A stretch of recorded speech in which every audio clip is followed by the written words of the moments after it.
लिए प्रबंध किया, बहुत अच्छा लगा। बहुत बहुत धन्यवाद।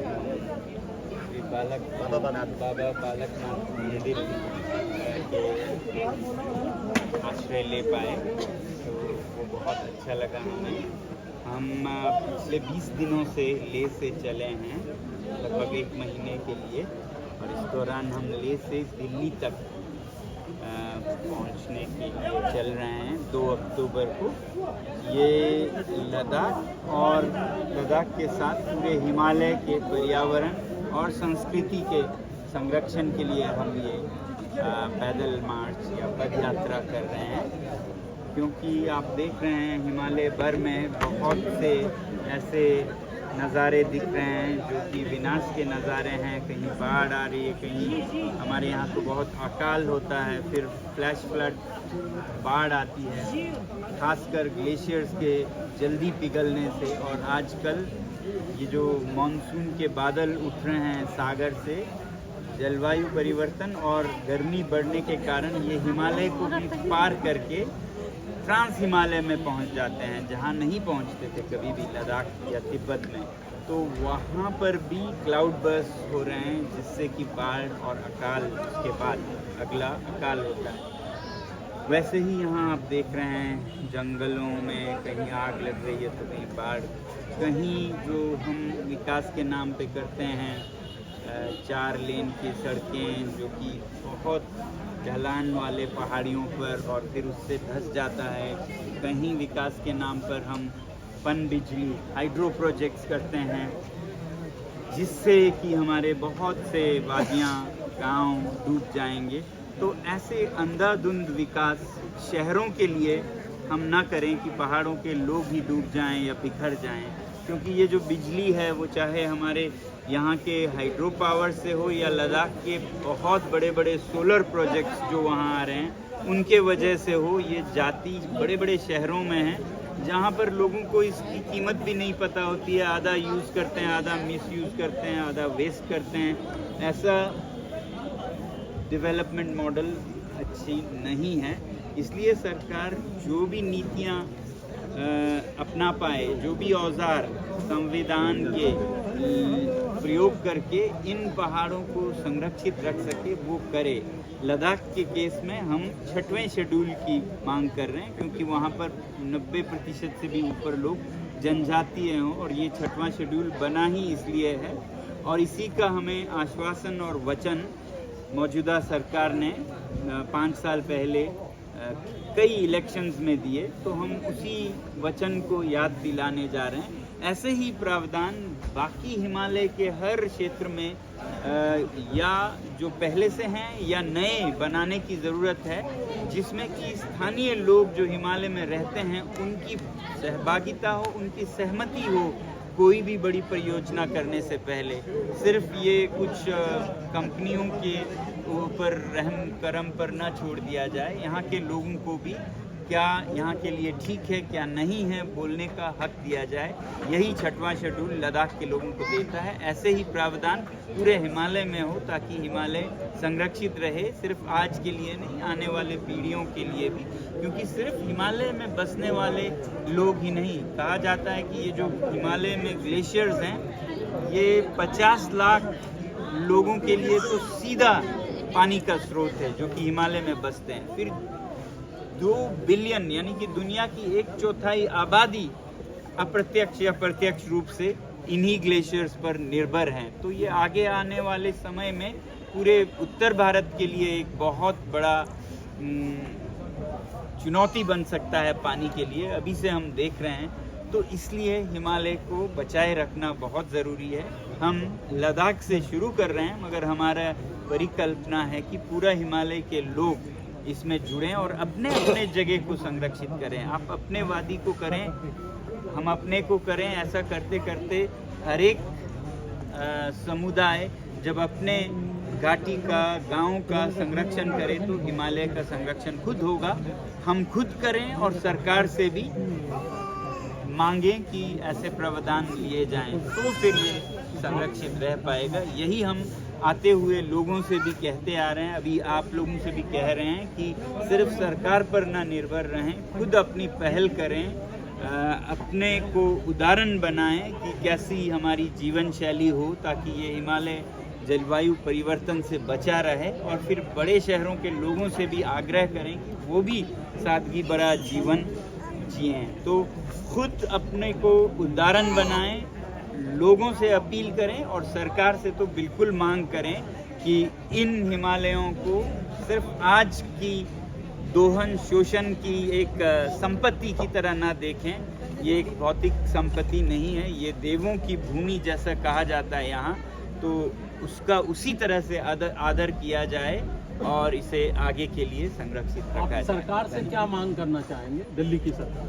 जैसे मैंने अभी आपको पहले कहा कि 6वें शेड्यूल में लद्दाख को संरक्षित करने का जो वादा उन्होंने किया है उसी को याद दिला रहे हैं कि वादा पूरा हो, नहीं तो चुनावी वादों का कुछ मतलब ही नहीं रहेगा। 2 चुनाव जीते हैं तो उसके जो प्रतिज्ञा या वचन दिए हैं वो भी पूरे हों। तो लद्दाख के लिए तो वो हम कह रहे हैं, दिल्ली में यहाँ के लिए आप लोग भी आवाज़ दें, अपने अपने इलाके के लिए जो उचित प्रावधान है उसमें आप संरक्षित कराएं। जैसे कई जगहों पे 5वां शेड्यूल लागू होता है, कहीं पे 6वां हो सकता है, कहीं पे और प्रावधान पुराने या नए भी हो सकते हैं, ऐसा हम उम्मीद करते हैं। आप दिल्ली में किससे मिलना चाहेंगे सरकार? ऐसा मिलना नहीं, हम चाहते हैं कि हमारे जो लद्दाख के नेताओं के साथ बातचीत चल रही थी सिलसिला वो दोबारा शुरू हो। तो हम वही याद दिलाने जा रहे हैं। हम राजघाट पर दिल्ली में पहुंचेंगे। किस तारीख को पहुंचेंगे आप? 2 अक्टूबर, जो कि बापू की जन्मदिन। इलेक्टेड विधानसभा भी तो चाहिए वहाँ हमें। आपको इलेक्टेड विधानसभा चाहिए वहाँ पे? जी हाँ, एक बहाली लोकतंत्र की लद्दाख में हो। ये मतलब ये सब जब चाहे वो विधानसभा के स्तर पे हो या 6वें शेड्यूल में ज़िला के जो स्वायत्त परिषद होते हैं जिसमें चुने हुए प्रतिनिधि आते हैं, दोनों ही लोकतंत्र के रूप हैं और दोनों से स्थानीय लोगों का निर्णय की प्रक्रिया में सहभागिता होगी। तो हमारी उम्मीद है कि वहाँ के लोग जिनको वहाँ जीना है सैकड़ों साल, वो बेहतर निर्णय लेंगे अपने इलाके के व्यवस्थापन का। अभी तक सर आप हिमाचल में ये तीसरे जिले में आए, मंडी में, लाहौल और कुल्लू के बाद, तो हिमाचल के लोगों से आपको कैसा अनुभव रहा, क्या सहयोग मिल रहा है? कि आपको लग रहा है कि हिमाचल के लोग हिमालय के संरक्षण के लिए कुछ जागरूक है, समझ पा रहे हैं चीज़ों को? हमें बिल्कुल उम्मीद ऐसी नहीं थी जैसा हमने देखा, क्योंकि यहाँ आके देखा कि जो हम सोच रहे हैं, बोल रहे हैं, हम सोचते हैं हम अकेले होंगे, यहाँ उससे भी ज़्यादा लोगों की भावनाएं जुड़ी हैं। ऐसा लग रहा है जैसे उनकी मुंह की बात हमने कह दी, तो लोग उस तरह से उमड़ के हमसे जुड़ रहे हैं, बहुत प्यार बरसा रहे हैं, जिसका मतलब ये नहीं है कि वो हमसे कुछ ज़्यादा प्रभावित हैं, बल्कि उनकी चिंता इतनी प्रबल है कि वो व्यक्त हो रहा है हमारे इस आंदोलन के ज़रिए। तो बहुत समर्थन, बहुत प्यार दिया हिमाचल में प्रवेश करते ही। तो आज इतना कनेक्टिविटी है पूरे देश में, संचार का और यातायात के साधन का, इसके बावजूद क्या जरूरत पड़ गई सोनम वांगचुक को पैदल चलने की? क्योंकि जब धारा 370 हटी थी तो उस दौरान जो है बहुत खुशियाँ मनाई गई थी लेह लद्दाख में, हमने मीडिया के सुनी। तो आज ये परिदृश्य अचानक बदल कैसे गया सर, ये क्या हो रहा है? यही मैं कहता हूँ, आप पत्रकारों से, देश के मेन मीडिया के चैनल्स और पत्रकारों से आप सरकार से पूछें क्यों बदल क्यों गया। क्योंकि जब यूटी की घोषणा की गई थी तभी ये घोषणा पत्रों में लिखा गया था कि लद्दाख को संरक्षण जो है संस्कृति और पर्यावरण की वो 6वें शेड्यूल में दी जाएगी। तो सुनिए ना, तो वो पूरा ही नहीं हुआ, तो इसलिए हमें ये करना पड़ रहा है। वो पूरा क्यों नहीं हुआ, पत्रकारों को गृह मंत्री जी से पूछना चाहिए कि आपने वचन दिया तो फिर क्यों आप पीछे हट गए। जरूर सर, आसान शब्दों में एक आम गांव के एक नागरिक जो बहुत कम पढ़ा लिखा है, उसके लिए 6वां शेड्यूल क्या है सर, क्योंकि वो नहीं जानते। बिल्कुल, 6वां शेड्यूल जहाँ पर मौलिक जो जनजातीय समुदाय हैं, शेड्यूल्ड एरियाज जिनमें ट्राइबल जनसंख्या 50% से ऊपर हो, उन जगहों में ऐसे परिषद बनाए जाते हैं, यानी कि जैसे विधानसभा जैसे छोटे ज़िले के स्तर पर, जिसमें चुने हुए प्रतिनिधि आते हैं, वो अपने लिए कानून तक बना सकते हैं। तो ये एक लोकतंत्र Autonomous की status है। प्रक्रिया है। लोकतंत्र की संवैधानिक लाभ को जनजातीय लोगों के समुदाय तक, ग्रास रूट तक पहुंचाने की। तो अगर छोटे शब्दों में कहें तो लोगों को अपने फैसले खुद करने का अनुमति, अधिकार देना, यही 6वां शेड्यूल है जनजातीय क्षेत्र में। इस देश में आंदोलन तो बहुत होते रहते हैं। यहाँ से जब आगे चलेंगे, पंजाब भी आएगा, हरियाणा भी आएगा, फिर दिल्ली भी आएगा जहाँ आपने जाना है।